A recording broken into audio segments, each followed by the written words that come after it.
Weird part, none of them could remember their coat rack ever falling over, but they didn't think too much of it at the time, and were more curious about why their neighbor, Henry, had been taking secret photos of them. It all started not long before. They'd noticed piles of newspapers piling up outside Henry's front door, and his car was covered in parking tickets, so they'd come inside to check things out of curiosity. They had no idea Henry wouldn't be here, let alone that they'd stumble on something this bizarre. Even with all these questions swirling in their head, if the photo of the fallen coat rack lined up with today, then this party photo taken today must be the scene from tomorrow. But that was absolutely mind-blowing, because they actually were planning to throw a house party the next day. After going through all the photos, they found the camera took photos every night at exactly 8 p.m. to test if this was really true. When they held the party the next night, Matt told his girlfriend Kelly and his best friend Joseph to stay at the party, while he stood by the window in Henry's house, waiting for the clock to strike 8. It wasn't long before, with a loud click, he hit the shutter on his own camera at the exact same time the giant machine did. He then pulled out the photo from the day before to compare, and found it matched perfectly,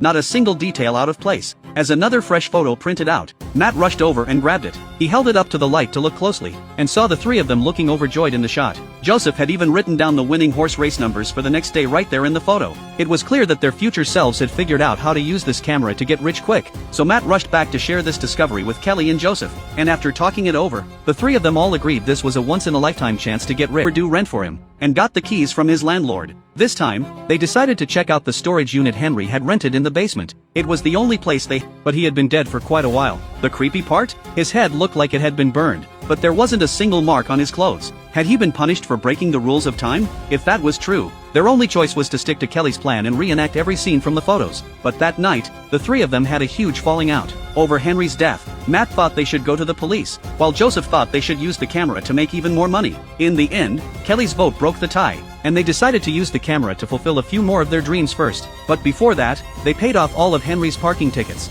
moved his car, cleared up all the newspapers and mail piling up at his door, and told the building security guard that Henry was in the hospital sick, and had asked them to look after his place for a while. When the time came, Ivan showed up right on schedule. This guy was clearly trouble the second he walked in. He was also sharp as a tack. After just a short conversation, he could tell the nervous Joseph was hiding something big. So after just a few minutes of talking, Ivan lost his patience, grabbed a baseball bat, and demanded answers. He said he didn't believe anyone could win that many bets in a row, and Joseph better give him a good explanation. Joseph was terrified, and quickly babbled that he'd just been having really good luck lately, but Ivan didn't buy it for a second. He started smashing everything in the room without a second thought. Just as Joseph was about to crack and spill the secret, Kelly stormed in furiously and slammed a photo down on the table. The photo showed Matt painting a portrait of, but right then, Ivan showed up again, this time with his goons. It turned out the future. He threatened Joseph to tell him the secret, or else. With no other choice, Joseph led Ivan to Henry's house. He told him everything about the camera, and offered to work with Ivan to make them both rich, but he'd seriously underestimated how greedy Ivan was. With Ivan now in the picture, Matt and the others were reduced to his puppets. Ivan ordered them to send the winning horse race numbers to their past selves every single day, so they could get the tips for the next day's races. He then had his goons take the photo back with them every night, but Joseph had a trick up his sleeve. While Ivan's goons weren't looking, he secretly took a photo of the new picture with his phone. After they left with the photo, he'd never paint something like a skull, so why was there a skull in the painting in the photo? Joseph thought it might be a warning to them. Later, when Matt was talking to Kelly alone, he suggested they just take the money and run away together, but Kelly refused, saying they couldn't just leave Joseph to deal with Ivan alone. They should wait until Ivan was dealt with first. Little did they know, Joseph was listening to their entire conversation from outside the door. That night, Joseph hid all the weapons and supplies he could find, and started practicing his plan to take Ivan down the next day. He was going to take out Ivan and his goons for good. The next night, Joseph lied to Ivan, saying he had something to tell him face to face. The latest photo showed Ivan dead. Joseph told Ivan he must have been killed by his own goons over the money, and the photo had captured the whole thing. If he didn't believe it, he could go check the photo himself. Hearing this, Ivan stared at his goons in silence, snatched their weapons away, then stormed off to Henry's house. When he got to the house and grabbed the photo, he saw the scene wasn't exactly what Joseph had described. He rushed back immediately, only to find Joseph. A woman named Ms. Heidecker showed up unannounced. She said she was Henry's colleague, and had come to ask about him. Matt didn't want to tell her anything, but the woman spotted Henry's hat in their apartment. She then pulled out a gun, and demanded to know what was going on. With no other choice, Matt and Kelly led Ms. Heidecker down to the basement. When she saw her dead colleague, she told them the real reason she was there. It turned out she and Henry had built the time camera together, but a week earlier.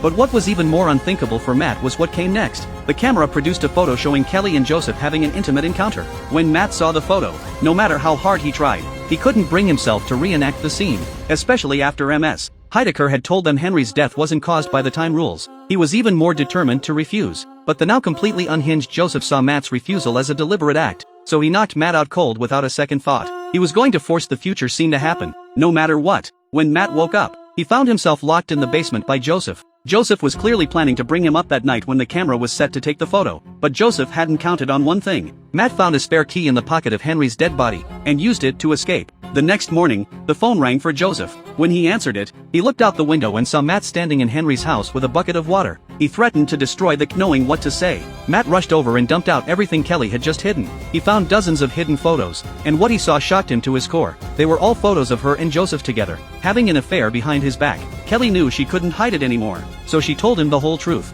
It all started before the three of them had even gone into Henry's house together. Kelly had been the first one of the three to find the photos. She'd gone into Henry's house before Matt and Joseph. When she looked through everything, she made a shocking discovery. The photos not held Matt and Joseph inside, and lied to them, saying the camera only took one photo a night at 8 p.m. She'd been secretly using the morning photos to send warnings to her past self every day, hoping she could change what had happened, and erase her affair with Joseph completely. Matt was confused. If Joseph was dead now, then what was this photo she was holding? Kelly explained that this photo wasn't from the future. It was from a long time ago, when Matt had gotten blackout drunk, and she and Joseph had slept together. The reason she kept it was because her future self had told her to via the morning photos. She thought Matt would never let her and Joseph reenact that scene, and if he refused, Matt would think he'd changed the future, and he'd never find out about her affair. Kelly said she'd done it all for him, but Matt couldn't understand any of it. He was furious that Kelly had lied to him from the very beginning, and even more furious that she'd known everything this whole time, and had let everything get this bad. Destroy the camera once and for all. Kelly whispered to herself,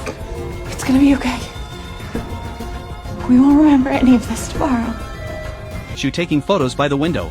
But she didn't know that two police officers were walking by outside, and they saw everything through the window. When the police broke down the door and saw what had happened inside, and I highly recommend you check out the original film. It's an incredible movie, filled with so many more details and a tight, brilliant plot that holds up perfectly. Thanks for watching, everyone. I'm Jack, and I'll see you next time.